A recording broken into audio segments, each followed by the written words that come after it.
नमस्कार, मैं एस्ट्रो अल्पेश जोशी मेरे YouTube चैनल पे आपका हार्दिक स्वागत करता हूं, अभिवादन करता हूं। आज मैं बच्चों के बारे में कुछ आपको बताऊंगा। क्या आपका बच्चा एजुकेशन में, पढ़ाई में ध्यान नहीं दे रहा? तो जानिए आज के इस एपिसोड में। बच्चा जब टीवी देखता है तो उसका ध्यान 100% टीवी में रहता है। बच्चा जब खेलता है तब उसका ध्यान खेलने के अंदर भी 100% रहता है। बच्चे को आप जब मोबाइल देते हो तब मोबाइल में भी उसका ध्यान 100% रहता है, लेकिन पढ़ाई में पूरा ध्यान कभी नहीं रहता। तो उसका कारण क्या? जानिए कि उसका कारण क्या है। उसके माता पिता ही, पेरेंट्स ही जिम्मेदार हैं इसका कारण में। क्योंकि बच्चा जब टीवी देख रहा है या गेम खेल रहा है या तो मोबाइल ले रहा है हाथ में, तो उसके प्रति ध्यान नहीं देते हैं, क्योंकि वो कामकाज में व्यस्त होते हैं। बच्चा क्या देख रहा है, क्या खेल रहा है, क्या कर रहा है, कुछ भी ध्यान नहीं देते। और बच्चा उसमें 100% ध्यान देता है तब तो उसको सब याद रहता है। टीवी चालू होगा तो उसके अंदर कार्टून देखता होगा, तो मोटू पतलू, डोरेमोन, छोटा भीम, देखो तो कितने सारे कार्टून देखता है और उसके एक एक डायलॉग भी याद रहते हैं उसको। आजकल तो ये मोटू पतलू का तो बहुत चल रहा है, खाली पेट दिमाग की बत्ती नहीं जलती। आजकल बच्चे यही बोलते हैं रोज, उनका ये स्पेशल डायलॉग हो गया है। या बच्चे सीआईडी देखेंगे, सीआईडी में भी बोलेंगे दया कुछ तो गड़बड़ है, ऐसे एक्शन करके बताते हैं। तो ये क्या कारण है? क्योंकि वो उसके दिमाग में 100% सब याद रहता है उसको। उसका कारण यही है कि माता पिता कभी उसके पीछे ध्यान नहीं देते हैं, उसको कभी डिस्टर्ब भी नहीं करते हैं उस टाइम, इसलिए वो सब याद रहता है। और जब पढ़ाई में बैठे, तब पढ़ाई में बैठेंगे तो पेरेंट्स भी साथ में पास में बैठ जाएंगे, उसको अकेला कभी नहीं बिठाएंगे।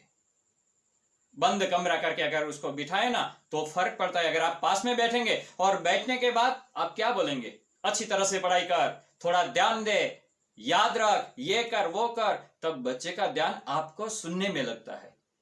2 लाइन पढ़ेगा वापस आप डिस्टर्ब करेंगे, 2 लाइन पढ़ेगा वापस आप डिस्टर्ब करेंगे, ऐसी स्थिति होती है तो उसका ध्यान पढ़ाई में कभी नहीं लगता। अगर पढ़ाई उसको अच्छी तरह से करवानी है, क्योंकि छोटा बच्चा है, उसको तो सब कुछ याद रहेगा। अगर एक बार ध्यान से पढ़ेगा ना तो सब कुछ याद रहेगा। लेकिन आप उसे डिस्टर्ब मत करिए, उसको एक अच्छी तरह से रूम के अंदर बिठाइए और जब पढ़ रहा है तब उसको मोबाइल से दूर रखिए, टीवी से दूर रखिए, गेम से दूर रखिए। और इतना ही नहीं, अगर उसमें थोड़ा ज्यादा फर्क लाना चाहते हैं ना तो कमरे के अंदर ट्यूबलाइट भी बंद कर दीजिए और टेबल लैंप का उपयोग करो। क्योंकि टेबल लैंप का उपयोग करेंगे ना तो उसका ध्यान वहीं पे जहां फोकस होगा उस बुक के अंदर, और उसको अच्छी तरह से याद रहेगा। आसपास में देखेगा तो भी अंधेरा होगा, कहीं ध्यान दूसरी जगह पे उसका जाएगा ही नहीं, और उसको सब कुछ याद रहेगा। इसलिए ये बात हमेशा ध्यान रखें। उसके लिए पढ़ाई में उसको ध्यान केंद्रित करने के लिए आप पहले तो डिस्टर्ब ना करें। और एक बात, अगर उसको पढ़ाई में आगे बढ़ना है, याद शक्ति उसकी बढ़ानी है, उसका विल पावर भी बढ़ाना है, तो क्या उपाय करेंगे? तो उसमें सबसे पहले आप मेडिटेशन करवाइए। मेडिटेशन करवाने से याद शक्ति बढ़ती है, पढ़ाई में उसका ध्यान भी लगता है। और मेडिटेशन तो अलग अलग प्रकार से अच्छी तरह से कर सकते हैं। तो आइए जानते हैं मेडिटेशन कैसे करते हैं। तो बच्चे को आप शांति से आंख बंद करके बिठाइए, वो आंख बंद करके ध्यान लगाए। इतना ही नहीं, ध्यान लगाए साथ में ओम मंत्र का उच्चार करें। जैसे जैसे ओम की ध्वनि निकलेगी ना, उसके वाइब्रेशन से उसकी ऊर्जा शक्ति बढ़ेगी, उसकी ऑरा बढ़ेगी, उसका विल पावर बढ़ेगा, उसकी याद शक्ति बढ़ेगी। तो ऐसे आप रोज इसको ध्यान करवाइए, ओम का उच्चारण रोज करवाइए। और दूसरा तरीका, आप बच्चे को ध्यान करवाने के लिए उसको बिठाए ना तो आंखें बंद करके बिठाओ, लेकिन उसमें अगर ओम का उच्चारण नहीं करता तो उसके सामने दीपक जलाइए, ज्योत जला के बिठाइए, उसका ध्यान ज्योत के सामने केंद्रित करके वो ध्यान लगाए तो उसका ध्यान जरूर लगेगा और पढ़ाई में भी वो आगे बढ़ेगा। और अगर इसमें भी वो सफलता प्राप्त ना करे तो आप एक रेड लैंप लगाइए, रेड कलर का जो लैंप होगा, तो उसके सामने बच्चे को बिठाकर आंखें बंद करके वो ध्यान करे, फिर धीरे धीरे वो दोनों आंखों से लैंप का ध्यान करे, तो उसकी याद शक्ति जरूर बढ़ेगी, उसका ध्यान केंद्रित होगा और याद शक्ति भी बढ़ेगी और पढ़ाई में उसका मन जरूर लगेगा। ऐसे उपाय तो मैं तो ये बोलता हूं कि पेरेंट्स को भी करने की जरूरत है, क्योंकि आज की जिंदगी कैसी है, भागा दौड़ी वाली। शांति से पेरेंट्स भी कभी बैठते नहीं है, सुबह से जब उठते हैं तब से लेकर रात तक पूरे दिन उसका कामकाज में व्यस्त जाता है, उसको भी मानसिक शांति नहीं है। पेरेंट्स को भी ये करने की जरूरत है। उसके बाद बच्चों को रोज सूर्यदेव को जल चढ़ाने के लिए कहिए, सूर्य नमस्कार भी करें।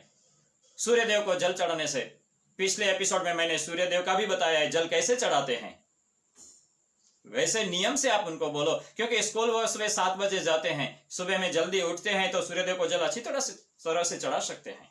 नहा धो के वो जल चढ़ा के बाद में स्कूल जाएं, सूर्य नमस्कार करें, बहुत फायदा होता है। ये करने से उनकी ऑरा बढ़ती है, उसमें एक शक्ति आ जाती है। तो सूर्यदेव को रोज जल चढ़ाएं, सूर्यदेव का रोज नमस्कार करें। उसके बाद और बच्चों के कमरे के अंदर कार्टून का पिक्चर कभी ना लगाएं। अगर कार्टून के पिक्चर लगाएंगे तो उसको देख देख के वो बच्चा खुद कार्टून जैसा बनेगा। बच्चों के कमरों में तो महाराणा प्रताप, छत्रपति शिवाजी, स्वामी विवेकानंद, इन लोगों की फोटो होनी चाहिए। अगर ये फोटो उस देखेगा तो वो सोचेगा ये कौन है, वो आपको ही पूछेगा, उसका इतिहास, उसकी हिस्ट्री आपको बताना पड़ेगा और वो उसके दिमाग में फिट हो जाएगा, तो वो आगे ऐसे ही सोचेगा और ऐसे ही बनेगा, वो तरक्की कर सकता है जीवन में। बच्चों को कमरे में हमेशा लाइट कलर लगवाइए, डार्क कलर कभी ना लगाएं। आजकल लाइफस्टाइल की वजह से सब कमरों में डार्क कलर करवा देते हैं, लेकिन वो गलती है। हमेशा लाइट कलर रखेंगे ना तो उसका दिमाग शांत रहेगा, इसलिए उसके कमरे के अंदर हमेशा लाइट कलर होना चाहिए। बच्चों के कमरों में मां सरस्वती की फोटो लगाएं या मूर्ति छोटी सी 9 इंच से कम होनी चाहिए। घर के अंदर भी मूर्ति 9 इंच से बड़ी कभी नहीं होनी चाहिए। फोटो आप कितनी भी बड़ी लगा सकते हो, लेकिन मूर्ति छोटी होनी चाहिए। तो वो बच्चे के कमरे के अंदर वो सरस्वती माँ का फोटो लगाएं। जब वो पढ़ाई करने बैठता है तब माता का ध्यान धरें और उसके बाद पढ़ाई शुरू करें। बच्चा जब पढ़ाई करने के लिए, लिखने के लिए या पढ़ने के लिए बैठता है तब पूर्व दिशा में मुंह करके बैठे, सूर्य के सन्मुख बोलते हैं, तो सूर्य जैसा तेज विल पावर उसमें आ जाएगा। इसलिए पढ़ाई हमेशा पूर्व दिशा में बैठ के ही करते हैं। बच्चों के कमरे में मोर पंख जरूर लगाएं। मोर पंख लगाने से भी बच्चे को बहुत फर्क पड़ता है। उसके कमरे में कहीं ना कहीं 2 मोर पंख आप लगा दीजिए, बच्चे में फर्क आ जाएगा। ऐसे अगर आप नियम से बच्चों के साथ रहेंगे, उसके जीवन में आप जरूर परिवर्तन ला सकते हैं। आपका बच्चा पढ़ाई में आगे निकल जाएगा, उसकी याद शक्ति बढ़ जाएगी और वो तरक्की करेगा। अगर यह नियम आप याद रखेंगे और बच्चे को कराएंगे ना, तो पूरा जीवन बदल जाएगा। अगर यह मेरा वीडियो आपको पसंद आया तो लाइक करें, शेयर करें और सब्सक्राइब करना कभी ना भूलें और बेल आइकॉन दबाना कभी ना भूलें। जय ज्योतिष।